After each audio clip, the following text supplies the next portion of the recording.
à tous, je vais vous présenter aujourd'hui trois cas de figure où l'option mettre sous forme de tableau prend tout son sens.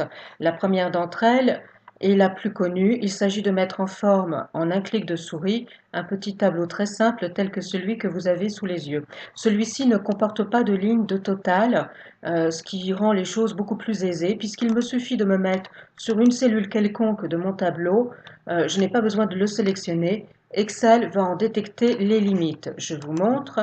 Je sélectionne ici un modèle de tableau et je valide. Mon tableau est mis en forme. Si par contre j'avais eu une ligne de total, voilà, comme c'est le cas à présent, la problématique aurait été très différente. J'aurais dû sélectionner mon tableau en amont avant de cliquer sur le bouton mettre sous forme de tableau. Pourquoi? Parce que la détection s'arrête juste avant la ligne de total, ce qui n'est pas ce qu'on souhaite, ce qui est un peu problématique. Donc, bien se souvenir, bien tenir compte de ce détail lorsque l'on souhaite utiliser cette option. Donc, pour l'exercice qui nous intéresse, je supprime la ligne de résultat et je mets en forme mon tableau. Première chose, vous avez remarqué que le nombre de coloris présents ici est assez limité. Il se peut que vous n'ayez pas la couleur que vous souhaitez. Pas de panique, vous avez une solution B, un plan B. Il suffit de cliquer sur mise en page et d'aller dans l'une des palettes de couleurs qui est proposée ici dans cet onglet. Vous en avez différentes, donc à vous de voir. Il y en a probablement une qui puisse s'harmoniser avec votre charte graphique. En second lieu, l'autre intérêt de cette option, c'est que si je désire rajouter des lignes, donc là mon tableau comprend des bandes alternées blanches et bleues, là si je devais rajouter une ligne, logiquement le contenu devrait s'afficher sur fond bleu. Eh bien, l'intérêt de cette option, c'est que ça va gérer tout seul la mise en forme de mon tableau. Je rajoute donc une ligne quelconque avec des valeurs tout à fait au hasard. Et vous voyez que mon tableau est actualisé en temps réel. Donc c'est là tout l'intérêt de cette option. Vous avez également la possibilité dans cette option, en cliquant sur Outils de tableau création, de retirer, si cela vous gêne, les filtres qui apparaissent en en-tête de colonne. Il suffit de désactiver l'option bouton de filtre. Vous pouvez mettre en exergue la première colonne, c'est-à-dire le nom des commerciaux, et la dernière colonne. Vous pouvez ou pas choisir de mettre des colonnes ou des lignes à bande en cliquant en activant les options proposées. Si pour une raison ou une autre, vous vouliez restituer la forme originale et classique d'un tableau, vous pouvez tout à fait le faire. Pour revenir à un tableau Excel de base, il suffit de cliquer sur le bouton Convertir en plage. Et là, votre tableau perd toutes ses caractéristiques, mais conserve sa mise en forme. Donc, si par exemple, je rajoutais deux lignes, vous voyez que ma première ligne et la suivante perdent leurs caractéristiques, enfin toute option de mise en forme. Voilà pour la première utilisation de cette option mettre sous forme de tableau. Nous allons à présent aborder la deuxième partie de ce didacticiel.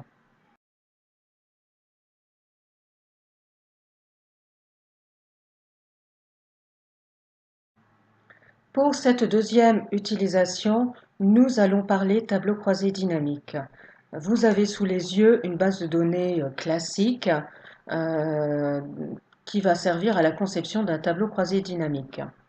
Donc, je vais mettre cette base sous forme de tableau, peu importe le modèle retenu, et je vais faire mon tableau croisé dynamique. Je vais dans Insertion, tableau croisé dynamique, et je vais insérer mon tableau sur la même feuille de calcul. Donc, je vais faire quelque chose de très simple.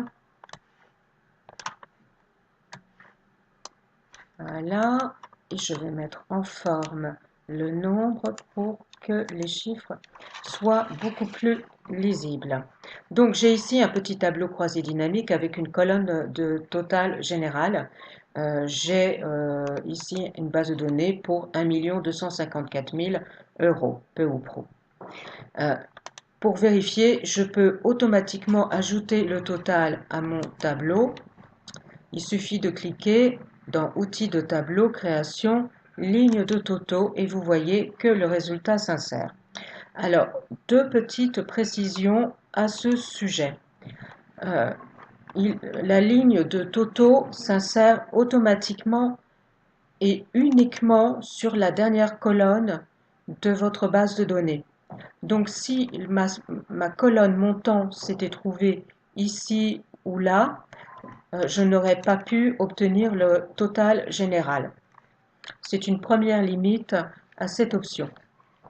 La deuxième petite chose à prendre en considération, c'est que c'est beaucoup plus sécurisant d'utiliser l'option ligne des totaux plutôt que d'utiliser la somme automatique, parce que si vous utilisez la somme automatique en bas de votre tableau, il y a un risque lorsque vous sélectionnez votre base de données que vous sélectionniez également le total général, ce qui fausserait l'ensemble de vos calculs. En utilisant l'option proposée par mettre sous forme de tableau, je m'affranchis de ce risque. Le total n'est pas inclus, on le voit ici, hein, dans le calcul. L'autre intérêt, c'est que je vais pouvoir rajouter des éléments à ma base de données et actualiser vraiment très simplement mon tableau croisé dynamique. Pour insérer une ligne à cette base de données, je me positionne non pas sur le montant total, mais sur la dernière cellule de mon tableau comportant des données et j'appuie sur la touche tabulation. La touche tabulation, c'est la touche qui se trouve à gauche de votre clavier, à côté de la lettre A et qui comporte deux flèches pointant dans des directions opposées. Donc, je vais pouvoir rajouter des éléments à mon tableau.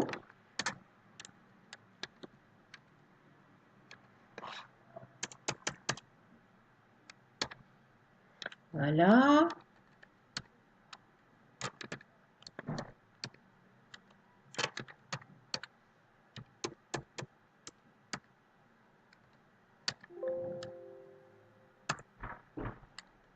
Alors, les messages d'erreur qui s'affichent, c'est parce que j'ai appuyé 2 fois sur la touche tabulation sans attendre que la ligne apparaisse. Je ne suis pas très patiente. Je vais mettre une responsabilité civile entreprise, 80 000. Voilà. Donc, j'ai rajouté plusieurs lignes à mon tableau, à ma base de données. J'ai à présent un total de 1 414 000 et vous voyez que mon tableau croisé dynamique pour l'instant n'est pas actualisé. Si je n'avais pas utilisé l'option mettre sous forme de tableau, j'aurais dû, pour actualiser mon tableau croisé dynamique, aller dans analyse et changer la source de données pour actualiser mon tableau parce qu'il n'aurait pas pris en considération les lignes ajoutées. En utilisant l'option mettre sous forme de tableau, par contre, c'est beaucoup plus simple, beaucoup plus souple et rapide. Il me suffit de me positionner sur mon tableau croisé dynamique et de cliquer sur le bouton actualiser. Et là, vous voyez que j'ai bien ici la bonne somme, la même somme qu'en bas.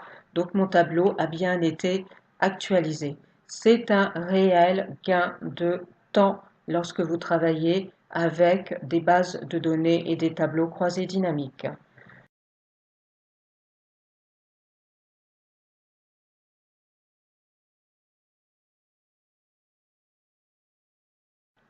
Dans ce troisième exemple, je vais utiliser l'option mettre sous forme de tableau pour concevoir une liste déroulante dynamique.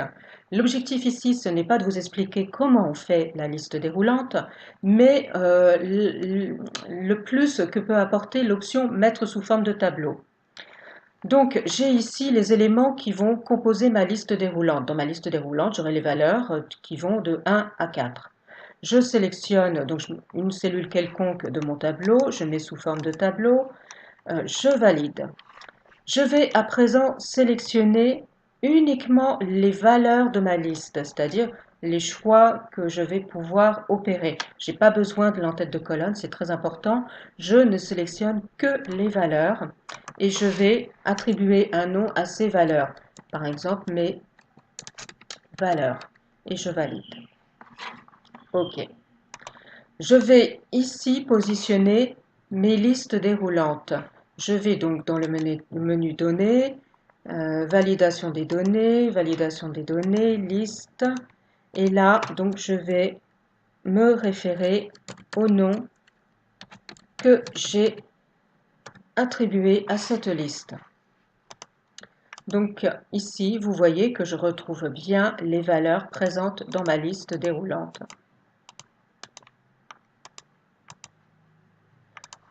L'avantage, c'est que si je rajoute des éléments à cette liste, voilà, je vais aller jusqu'à 10, eh bien, ma liste déroulante va être automatiquement ajustée pour faire référence à ces nouvelles valeurs. Vous voyez, j'ai bien à présent toutes les valeurs de 1 à 10 dans ma liste déroulante sans avoir fait une quelconque modification. C'est une façon très simple de créer des listes déroulantes dynamiques sans avoir à rentrer des formules abscondes et délicates à manipuler. Voilà, j'espère que ces 3 astuces vous seront utiles et je vous dis à très bientôt.